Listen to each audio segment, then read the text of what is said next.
비행기를 타고 가다가 추락할 확률은 얼마나 될까요? 추락해서 살아남았는데 야생 정글에 떨어졌을 확률은 또 얼마나 될까요? 거기다가 마침 운 좋게 정글에서 생존하는 법을 알고 있어서 살아남을 확률은 얼마나 될까요? 여기 비행기 추락 사고로 정글에 떨어져 11일간 기적적으로 생존한 소녀가 있습니다. 17살밖에 안 된 소녀가 대체 어떻게 험한 정글에서 살아남을 수 있었을까요? 그리고 그녀는 어떻게 구출되었을까요? 당신이 절대 모르는 사람, 정글에서 살아 돌아온 소녀 율리안의 큐프케를 소개합니다.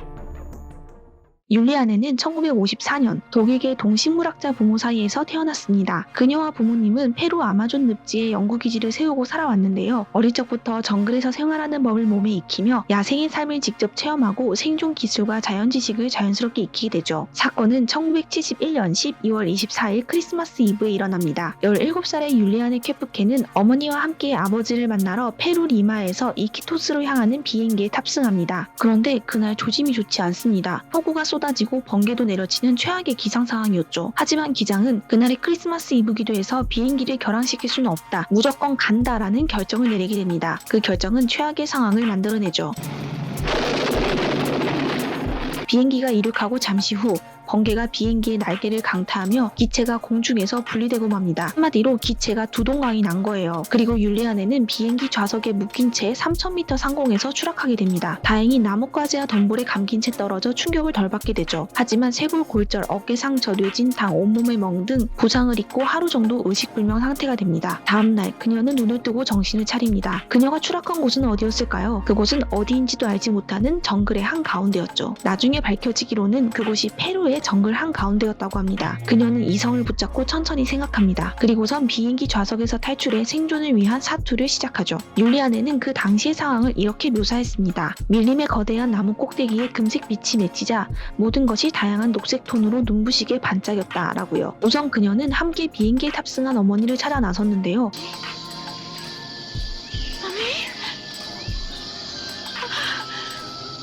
그러던 중 작은 개울을 발견합니다. 그때 동식물학자 아버지의 조언이 생각납니다. 물줄기를 따라가면 문명과 만날 수 있다라고요. 그녀는 물줄기를 따라 걷기로 결심하고 비행기에서 사탕 한 봉지를 챙깁니다. 그렇게 물줄기를 따라 걸으며 어머니를 찾았지만 결국 찾을 수 없었다고 합니다. 그녀는 이제 정처 없이 걷기 시작했는데요. 걷고 걷다가 배고프면 사탕을 먹고 사탕이 없으면 물과 흙을 먹었다고 합니다. 그런데 이게 굉장히 현명했던 선택이었다고 합니다. 왜냐하면 물과 흙에는 미네랄이 있기 때문에 그녀가 버틸 수 있는 최소한의 영양소를 공급한 거죠. 걷다가 탈진할 때도 있었는데 그럴 때는 물에 몸을 띄어서 탈진을 견디면서 이동했다고 합니다. 하지만 가장 큰 문제는 바로 벌레였습니다. 땀 범벅인 율리안에게 온갖 벌레들이 꼬여들었고 특히 파리 유충한테 계속 물리다 보니 잠도 제대로 잘 수 없고 면역력도 급격하게 낮아지기 시작했죠. 그렇게 10일 가까이 걸었을까요? 율리안에는 오두막과 물가에 정박된 모터보트를 발견합니다. 그곳에 연료통이 있었고 율리안에는 아버지가 파리 유충에 물린 개를 치료하기 위해서 휘발유를 부었던 것이 생각이 났다고 합니다. 그녀는 자신의 팔에 휘발유를 부었고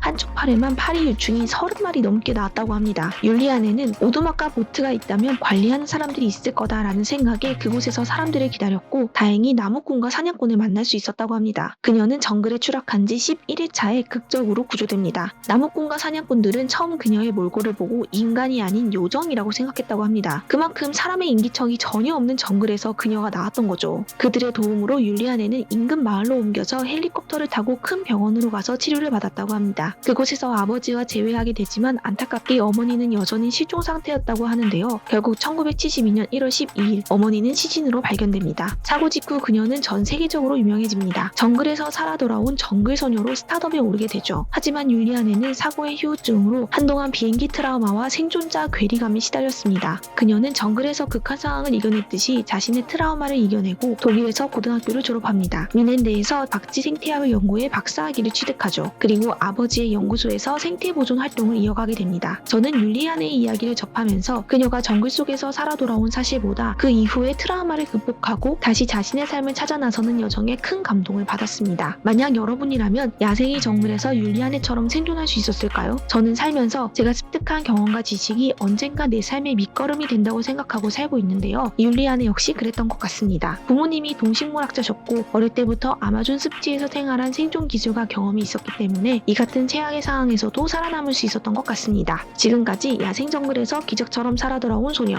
율리안의 큐프키였습니다.